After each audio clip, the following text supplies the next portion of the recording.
Hello everyone, JSGC here, and we're here for another Manchester City transfer update, doing, well, all ins today, so quite an interesting video. So remember, like always, if you enjoy this video, make sure you leave a thumbs up so I know that you enjoyed this video.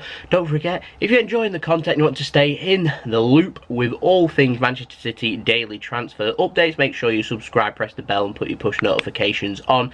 And also, don't forget, you can go check out my social media links, which are in description below and popping up on screen. And you can also let me know your thoughts in the comments below, because I'm always interested in your opinions and what you have to say. So we're going to crack on with the ins, and we're first up going to be talking about Rodri. We've got a familiar feel about the transfer updates over the next few weeks.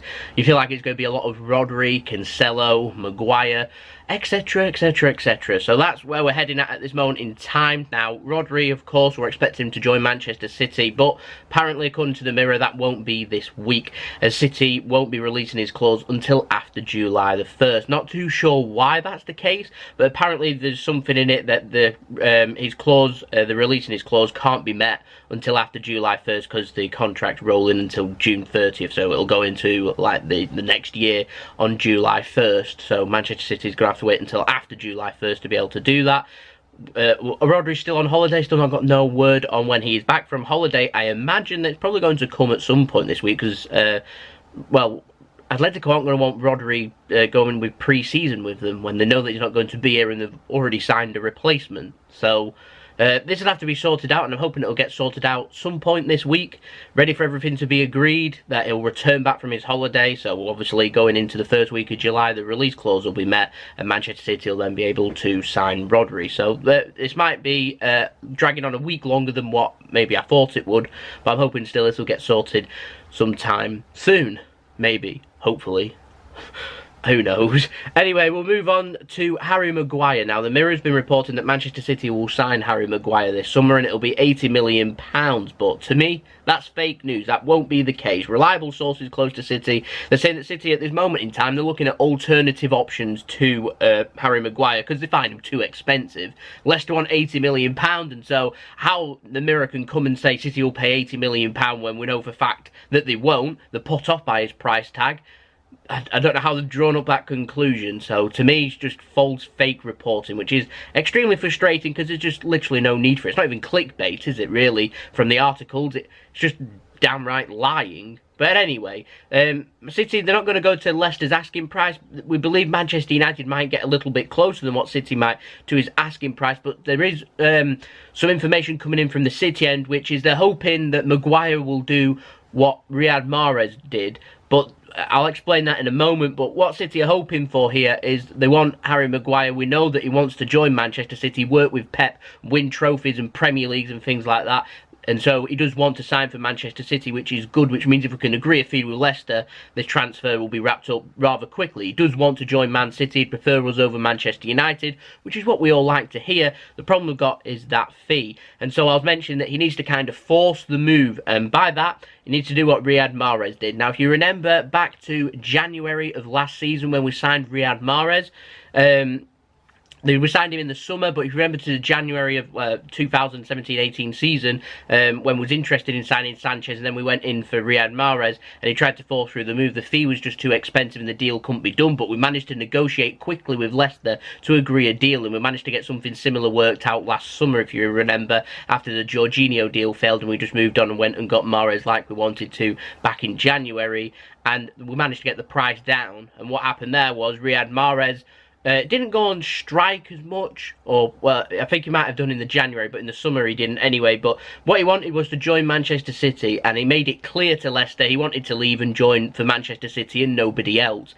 And that's what City would need Maguire to do. They'd need Maguire to say, I want to join Manchester City, please make it happen, then we can start haggling down the price. Manchester United, if they know they're not going to sign him, would probably walk away, but I feel like Leicester will want a bidding war between City and United. So this deal is extremely complicated, but it's one of those that if Maguire really does want to join Manchester City, he can make it happen. He'll have to do his part, because City won't be negotiating with £80 million. It's a world record fee for a defender. It's astronomical. Like I said, it's more than Van Dijk. You can't sit here and tell me that Maguire is worth more than what Liverpool paid for Virgil van Dijk. And to me, Liverpool overpaid for Virgil van Dijk too, but still, Maguire worth more. It blows my mind. So we're needing Maguire to kind of force through this issue here. That's where we're at this moment in time. It's a huge stalemate and incredibly frustrating, and my recommendation to Manchester City would be to look at alternative targets, because to me, I've got a feeling this might be a little bit of a no-go, but we'll have to wait and see. Manchester United, like I said before, they are sniffing around. We'll have to wait and see how and what Manchester City do and what United do, because apparently United are willing to meet somewhere close to £80 million, whereas City want closer to £60 million. So if Leicester are wanting more money, then it'll be Manchester United, but if Harry Maguire doesn't want to join Man United, then Man United are going to have to walk away from that deal and go and sign somebody else, and that is when City can move in and try and work something out. That's probably more towards the latter parts of the window, but we'll keep an eye on it for now. Now we'll talk about another defender in the form of Cancelo. Now it's a big week this for the deal with Juventus. City having meetings this week with Juventus to try and negotiate that price. Remember, €60 million Juventus want, City want to pay €50 million. It's been reported in Italy previously that City could just include around €10 million to make it up to 60 million in add-ons, where we won't have to pay it in a lump fee, but rather based on things like appearances and goals and assists, things like that. Although I'm not expecting Cancelo to get too many goals, if I'm completely honest, at right back, but you get where I'm coming from with that, and basically appearance based normally. But according to our Italian sources, they were saying that Danilo probably won't be joining anyone in Italy. Juventus and Inter Milan, they say 100% won't be joining them because they're not interested in signing him, which makes things difficult. Now, City do have the option to sign Cancelo and sort out Danilo's future. Saw someone comment a few days ago saying they could do what Real Madrid do, which is sign the player, then try and get rid of players afterwards. It's a risky game to play, because I feel like Danilo probably wouldn't be sold if that's the case, and if they did sell him, it'd be for a cut price deal, because they're desperate to sell him then, because we've got too many players in that position. I feel like if there's no interest there, then he'd have to be loaned, and then we end up going down the Joe Hart route and the Mangala route, which basically isn't what we want. Danilo, to me, is a very good player and more than a good enough option to play as second fiddle to Kyle Walker, playing in at left-back and defensive midfield, to a versatile player. And so, to me, my opinion, I would only sign Cancelo and push for him once Danilo's future has been sorted out. And at this moment in time, it still hasn't. It's incredibly frustrating. Not much movement there with Cancelo, but the update is the meetings are this week, so maybe we'll get some news this week on the price and see if City can negotiate a deal. So, yeah, we're still waiting for City to sign some players first. We're at the end of June now. Someone commented saying I'll be in for a busy July, and they're not wrong. Anyway, last but not least in this video, we're going to be talking about new player alert. 16-year-old Kluivert Aguilera. I hope that's how you say his name. Anyway, he plays for a club called Alianza Lima 2. It's got a two Roman numeral 2's in front of it, so I presume that's who they are.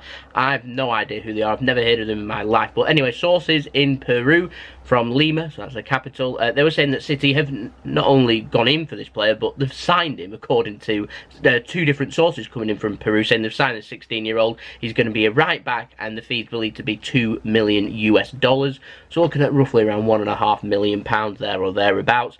And he'd be going into Manchester City's academy. I thought there might have been some problems with work permits. It tends to be, but maybe if he's only that young, that City aren't going to have a problem with that. I'm not too sure, but if he has signed for City, then welcome to Kluivert. I presume that's how you say his name. I hope that's how you say his name. But yeah, there we go. We've got some kind of incoming in the form of 16-year-old. But City seem to be doing quite a lot with the youth players this season. So we're just waiting for a couple of first teamers. Remember, 2 to 3 first team players coming in. Not got any outs, no contract news as of yet, but I'm sure we will do throughout this week. So remember, like I said before, we're on daily Manchester City transfer updates throughout all of the 2019 summer transfer window. So if you're interested, make sure you subscribe, press the bell and put your push notifications on. We're aiming for 4K subs. We are not too far away. We're making some good strides towards that, so any help towards that number would be much appreciated. Thank you everyone for the continued support. Thank you everyone for watching too. It is much appreciated. Also, you can go check out my social media links in description below and popping up on screen if you want to follow me on Twitter or Instagram. Then you can stay up to date with what's happening with Man City, transfer news, and also me, JSGC. Let me know your thoughts in the comments below. Leave a thumbs up if you enjoyed this video, and I'll see you all again for the next video, which will be tomorrow for another Manchester City daily transfer update. So I'll see you then. So it's been JSGC. I hope you all have a wonderful rest of your day. Peace. Ciao for now.